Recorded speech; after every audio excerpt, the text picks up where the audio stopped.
DesJarlais yields back. Now recognize Dr. DesJarlais from Tennessee for 5 minutes. Thank you, Mr. Chairman. And Secretary Vilsack, thank you for always coming and visiting with us. With the record influx of illegal crossings at the southern border, I was wondering what steps you're taking to mitigate a potential strain on the SNAP program. Well, people coming across the border aren't qualified for SNAP and aren't participating in SNAP. From the USDA Food and Nutrition Service SNAP policy on non-citizen eligibility, it says non-citizens eligible with no waiting period. And there's about 13, but I'll just read a few. Qualified alien children under 18 years of age, so anyone under 18 qualifies without a waiting period. Refugees admitted under Section 207, victims of trafficking and trafficking victims under the Act of 2000, and unfortunately there's a lot of them. Asylees under Section 208, and I mean, you'd have to agree that almost everyone coming into the country is either seeking refugee status, asylum status, or under 18, so how can you say that this is not going to put a strain on the SNAP program? Because the fact that they're seeking asylum doesn't mean that they qualify. They have to be granted asylum.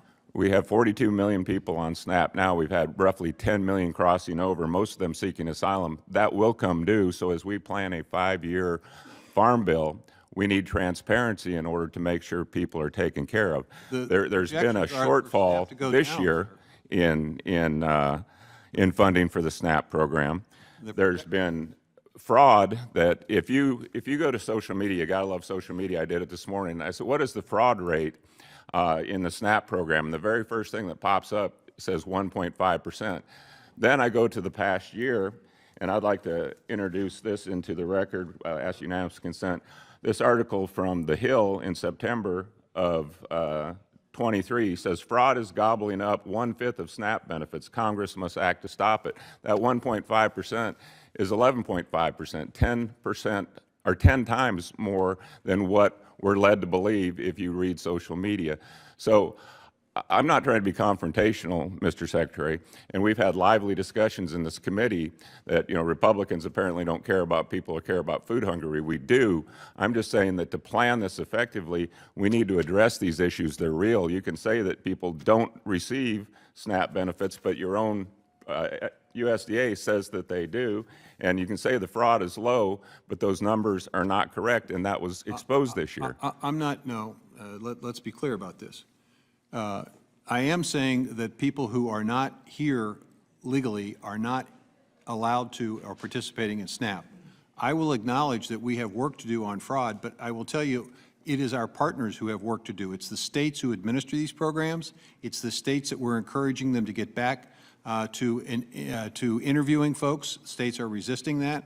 I just recently sent a letter to a number of governors encouraging them to do a better job of overseeing this program. So I agree with you that we need to make sure that we're keeping an eye on fraudulent activities. I'm just afraid hungry Americans are not going to receive the benefits they need if we don't address this issue. It's real. I've been imploring different agencies, including USDA, to get real numbers and transparency. I hope that some of my letters and questions will be answered. Kind of want to finish on a funner note.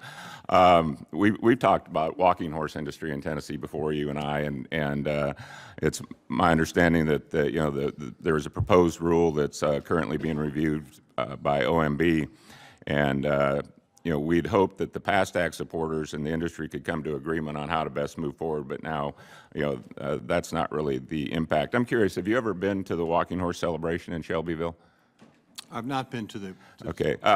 This summer, Chairman Thompson and he's left, Rep. Jonathan Jackson joined John Rose and I at the stable, and I think it's fair to say, not to put words in the chairman's mouth, he was a skeptic, probably a PAST Act supporter, maybe Jonathan too, but they had a really great experience, and they inspected for themselves.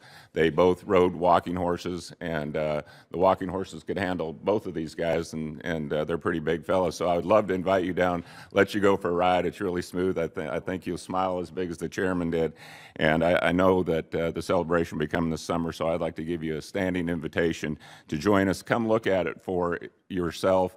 Thoroughbreds were dropping dead on the tracks at all three major races, at the Preakness, the Belmont, and the Kentucky Derby. I've never seen a walking horse drop dead, and the PAST Act is just that. It's living in the past. There was problems years ago. They've been corrected, and I'd love for you to come and see it and see what a wonderful industry this is. I yield back. Gentleman yields back, and I'd have to say it's a pretty smooth ride, actually. Large animal with little intimidating to crawl on, but it was a good ride.